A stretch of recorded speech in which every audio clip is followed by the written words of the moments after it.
Chapter 9. The Island of the Voices. And now the winds which had been from the northwest began to blow from the west itself, and every morning when the sun rose out of the sea, the curved prow of the Dawn Treader stood upright across the middle of the sun.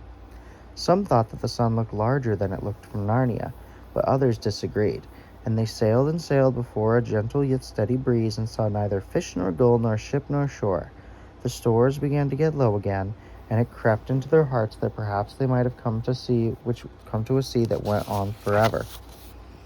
But when the very last day in which they thought they could risk continuing their eastward voyage dawned, it revealed, right ahead between them and the sunrise, a low land lying like a cloud. They made harbor in a wide bay about the middle of that afternoon and landed.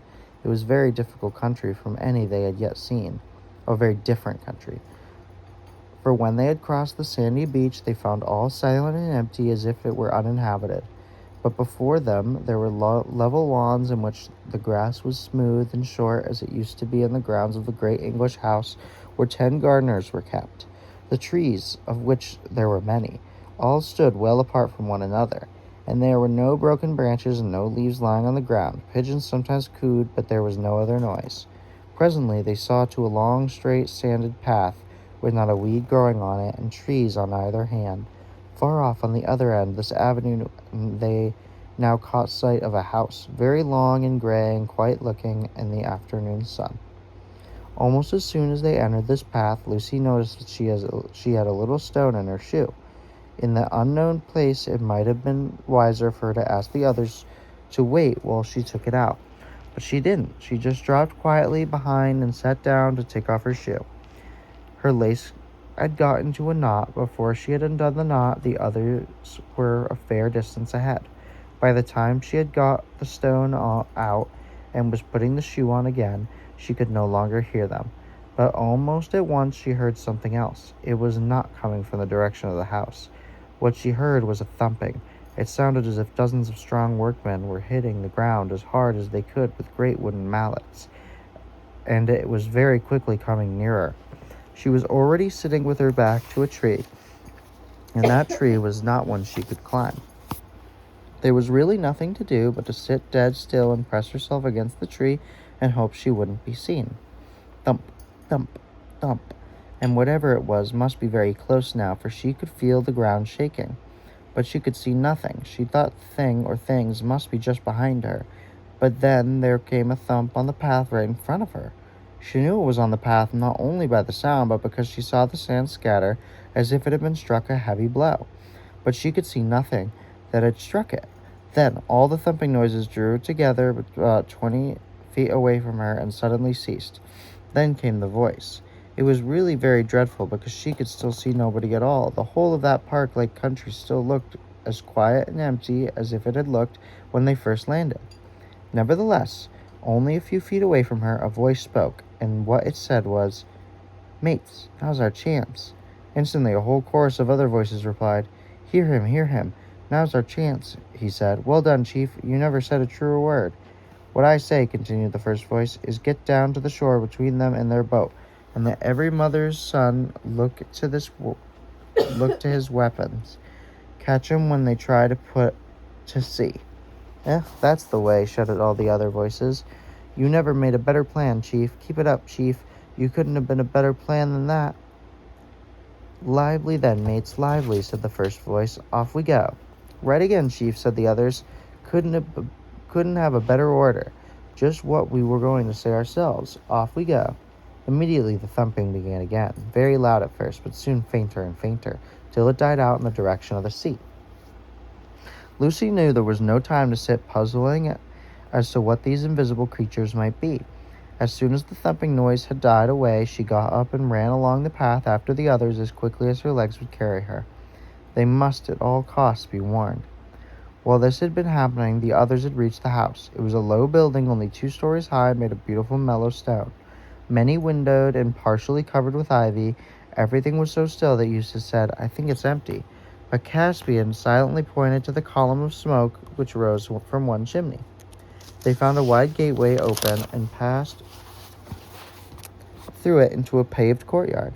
and it was here that they had their first indication that there was something odd about this island. In the middle of the courtyard stood a pump, and beneath the pump a bucket.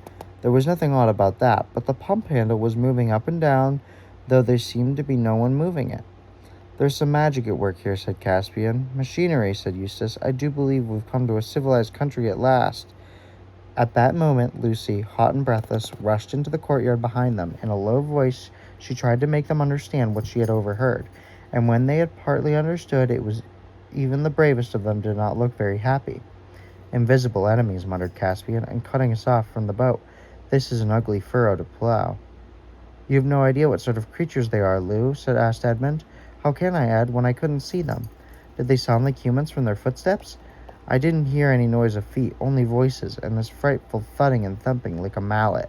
"I wonder," said Reepicheep, "do they become invisible when you drive a sword into them?" "It looks as if we shall find out," said Caspian. "But let's get out of this gateway. There's one of these gentry in that pump listening to all we say." They came out and went back to the path where the trees might possibly make them less conspicuous. "Not that it's any good, really," said Eustace, "trying to hide from people you can't see. They may be all round us." "Now, Drinian," said Caspian, "how would it be if we gave up on the boat for lost, went down to another part of the bay, and signaled to the Don Treader to stand in and take us aboard?" "Not depth for her, sire," said Drinian. "We could swim," said Lucy. "Your Majesty is all," said Reepicheep. "Hear me. It is folly to think of avoiding an invisible enemy by any amount of creeping and skulking. If these creatures mean to bring us to battle, be sure they will succeed, and whatever come of it, I'd sooner meet them face to face than be caught by the tail." "I really think Reep is in the right in this time," said Edmund. "Surely," said Lucy, "if Rince and the others on the Don Treader see us fighting on the shore, they'll be able to do something." "But they won't see us fighting if they can't see an enemy," said Eustace miserably. "They'll think we're just swinging our swords in the air for fun." There was an uncomfortable pause. "Well," said Caspian at last, "let's get on with it. We must go and face them. Shake hands all round, arrow on the string, Lucy, swords out everyone else. And now for it. Perhaps they'll parley." It was strange to see the lawns and the great trees looking so peaceful as they marched back to the beach. And when they arrived there and saw the boat lying where they had left her, and the smooth sand with no one to be seen on it, more than one doubted whether Lucy had merely imagined all she had told them. But before they reached the sand, a voice spoke out in the air. "No further, masters, no further now," it said. "We've got to talk with you first. There's 50 of us, more here with weapons in our fists." Hear him," said the chorus. "That's our chief. You can depend on when he says. He's telling the truth, he is." "I do not see 50 warriors," observed Reepicheep. That's right," said the chief's voice. "You don't see us, and why not? Because we're invisible." "Keep it up, chief, keep it up," said the other voice. "You're talking like a book. They couldn't ask for a better answer than that." "Be quiet, Reep," said Caspian, and then added in a louder voice, "You invisible people, what do you want with us? And what have we done to earn your enmity?" "We want something that little girl can do for us," said the chief voice. The other explained that this was just what they would have said themselves.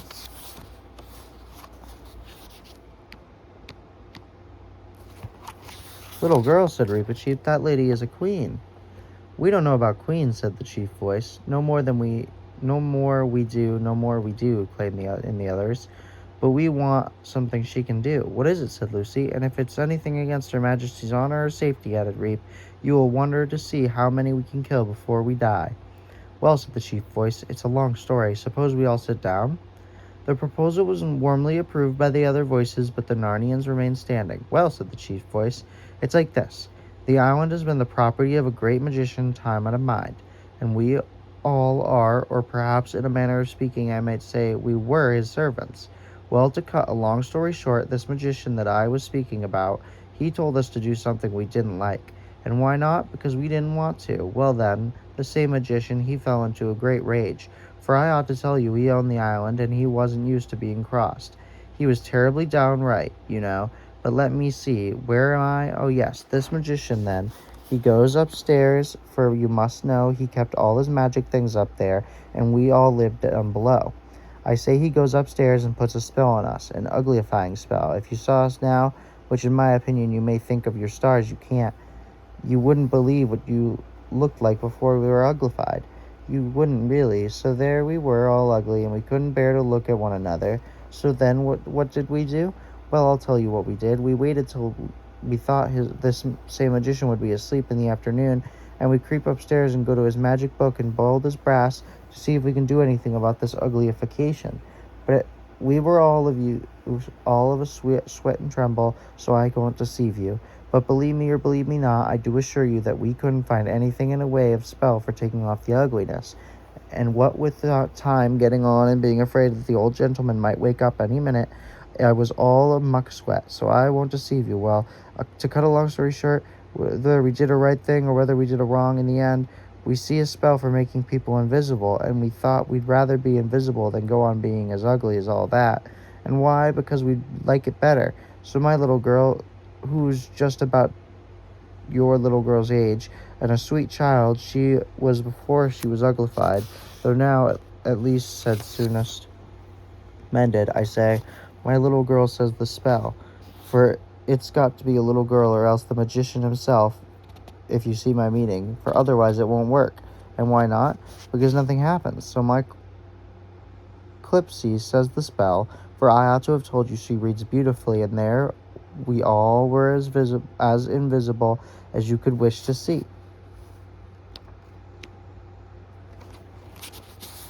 And I do assure you it was a relief not to see anyone other's faces. At first, anyway. But the long and short of it is that we're mortal tired of being invisible, and there's another thing. We never reckoned on this magician, the one I was telling you about before, going invisible too, but we haven't seen him since. So we don't know if he's dead or gone away, or whether he's just sitting upstairs being invisible, and perhaps coming down and being invisible there. And then believe me, it's no manner of us listening, because he always did go about with his bare feet on, making no more noise than a great big cat. And I'll tell you all gentlemen straight, it's getting more than what our nerves can stand. Such was the chief's voice story, but very much shortened, because I have left out what the other voices said. Actually, we never got more than 6 or 7 words without being interrupted by their agreements or encouragements, which drove the Narnians nearly out of their minds with impatience. When it was over, there was a very long silence. But, said Lucy at last, what's all this got to do with us? I don't understand. Why, bless me, if I haven't gone and left out the whole point, said the chief voice. That you have, what you have, roared the other voice with great enthusiasm. No one could have left it cleaner and better. Keep it up, chief, keep it up. Well, I need you to go over the whole story again, began the chief voice. No, certainly not, said Caspian and Edmund.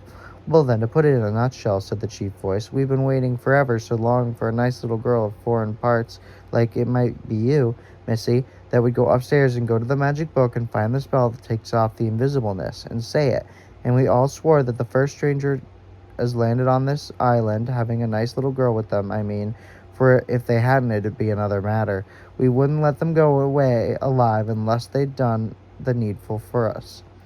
That's why, gentlemen, if your little girl doesn't come up to a scratch, it will be our painful duty to cut out all your throats, merely in the way of business, as you might say, and no offense, I hope. I don't see all your weapons, said Reepicheep. Are they invisible too? The words scarcely out of his mouth before they heard a whizzing sound, and the next moment a spear had struck, quivering, in one of the trees behind them. That's a spear, that is, said the chief voice. That is, chief, that is, said the other. You couldn't have put it better. And it came from my hand, said chief voice. They get visible when they leave us. But why do you want me to do this? Asked Lucy. Why can't one of your own people? Haven't you got any girls? We daren't, said all the voices. We're not going upstairs again. In other words, said Caspian, you are asking this lady to face some danger which you daren't ask your own sisters and daughters to face. That's right, and all the voices said all the voices cheerfully. You couldn't have said it better. You've had some education, you have. Anyone can see that. Well, of all the outrageous, began Edmund, but Lucy interrupted. Would I have to go upstairs at night, or would it do in the day? Oh, daylight, to be sure, said the chief voice. Not at night. No one's asking you to do that. Go upstairs in the dark? Ugh. All right, then. I'll do it, said Lucy. No, she said, running to the others. Don't try to stop me. Can't you see it's no use? There are dozens of them here. We can't fight them. And the other way there is a chance. But a magician, said Caspian. I know, said Lucy, but he mightn't be as bad as they make out. Don't you get the idea that these people are not very brave? They're certainly not very clever, said Eustace. Look here, Lou, said Edmund. We really can't let you do anything like this. Ask Reap, I'm sure he'll say just the same." "But it's to save my own life as well as yours," said Lucy. "I don't want to be cut to bits with invisible swords any more than anyone else." "Her Majesty is in the right," said Reepicheep. "If we had any assurance of saving her by battle, our duty would be very plain. It appears to me that we have none, and the service they ask of her is in no way contrary to Her Majesty's honor, but a noble and heroical act. If the Queen's heart moves her to risk the magician, I will not speak against it."